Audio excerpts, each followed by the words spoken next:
મળતી માહિતી મુજબ પાનોલી જીઆઈડીસીના ફેઝ 1 વિસ્તારમાંથી એક વિશાળકાય ક્રેન પસાર થઈ રહી હતી।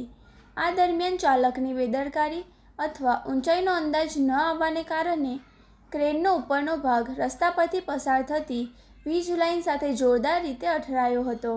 ટક્કર એટલી જોરદાર હતી કે ક્ષણભરમાં જ હાઈ ટેન્શન વાયરો તૂટી પડ્યા હતા। મોટા ધડાકા સાથે તણખા ઝરવા લાગ્યા હતા। મુખ્ય માર્ગ પર ધડાકાભેર જીવતો વીજ વાયર પડતા જ રોડ પરથી પસાર થતા અન્ય વાહન ચાલકો અને રાહદારીઓમાં ભારે નાસભાગ મચી ગઈ હતી। સદનસીબે જે સમયે વાયર પડ્યા તે જ સેકન્ડે કોઈ વાહન તેની બિલકુલ નીચે નહોતું, નહીં તો મોટી હોનારત સર્જાઈ શકી હોત। ઘટનાને પગલે બંને તરફનો ટ્રાફિક તાત્કાલિક થંભાવી દેવામાં આવ્યો હતો।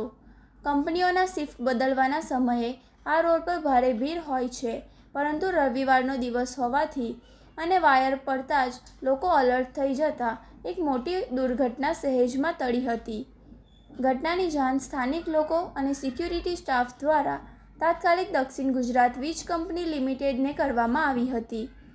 ડીજીવીસીએલની ટીમે સમયસૂચકતા વાપરીને પાનોલી સબસ્ટેશનથી લાઇનોનો પાવર સપ્લાય તાત્કાલિક બંધ કરી દીધો હતો। તાત્કાલિક ટેકનિકલ સ્ટાફ ઘટના સ્થળે પહોંચી રોડ પરથી વાયરો હટાવવાની અને નવી લાઇન નાખવાની કામગીરી હાથ ધરી હતી।